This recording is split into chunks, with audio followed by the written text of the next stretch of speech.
Asalaamu calaykum waraxmatullaahi wabarakaatu. Kusoo dhawaada Somali Star Tech asxaabteyda. Maanta waxaan baran doonaa cashar cusub. Casharkaas oo ku saabsan 3 waddo oo aad ka hortagi karto internetkaaga inay application kula isticmaalaan mobile data. Marka waxaan ka hadlaynaa sim kaarka internetka kan wifi ah maahan. Marka 3 waddo oo aad kaga hortagi karto inay applicationada kula isticmaalaan mobile data. Marka qaybta koowaad settings ayaad dooranaysaa, kadib waxaad kasii dooran doontaa apps, kadibna applicationada kula isticmaala ayaad ka xiri doontaa. Marka applicationka ugu horeeya haddii aan imaano hadda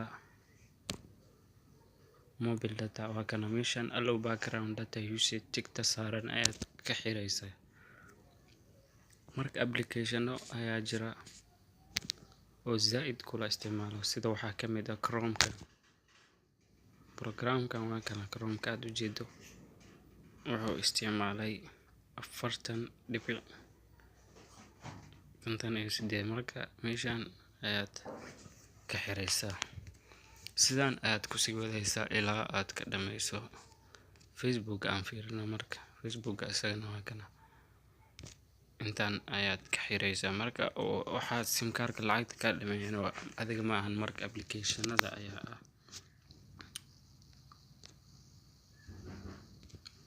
Marka qaybtan waa qaybta ugu horeysa oo aad sidaan ku xulanayso messengerka iyo facebooka, kuwaasa ugu daran iska xir marka adigoo taabanaya don't allow background data usage. Marka sidaan ku sii wad ilaa aad ka dhameyso. Qaybtan waa qaybta koowaad.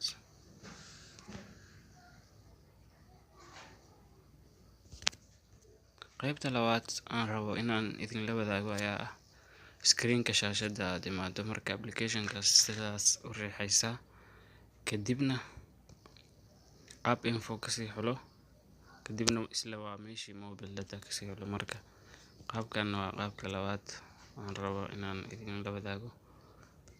Appka sidaan u taabanaysaa app info kasii dooran doonta, markaas allow background data tigta ka qaadi doonta. Marka qaabkan waa qaabka labaad. Marka adigoo sidaan ku sii wadayo applicationada ayaad marka ka xiraysaa mobile data inay sim kaarka lacagta kula isticmaalaan applicationada kuwaas ugu daran Facebook, imo, messenger. Marka sidaan iyo applicationada kale ayaad ku sii wadaysaa. Marka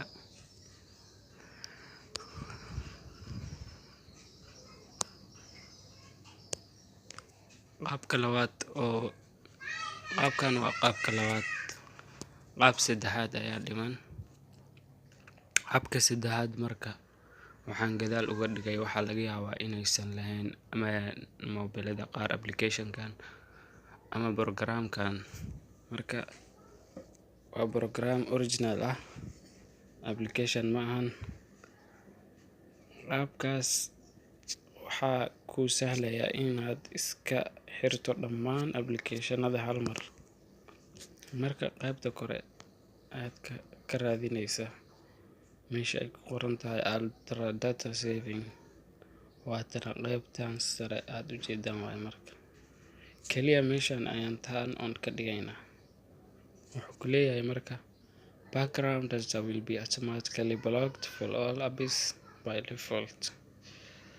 Background data macnaha datada gudaha lama isticmaalayo, applicationada dhammaan waa laga xayirayaa.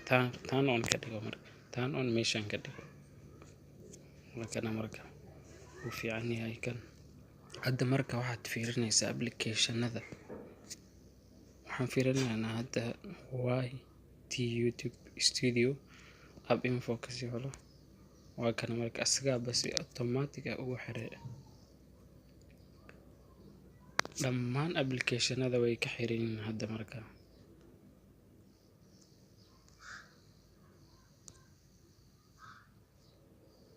kan waxba ma isticmaalo marka sidaas ayaad kuwa ugu halisan ayuu ka xiriiraya marka messenger oo kale waa kana marka saddexdan wado ayaan jeclaystay inaan idin la wadaago. Fadlan walaal channelka haddii aad ku cusub tahay subscribe saar, sidoo kale gambaleelka furo si video walba uu kuu soo gaaro.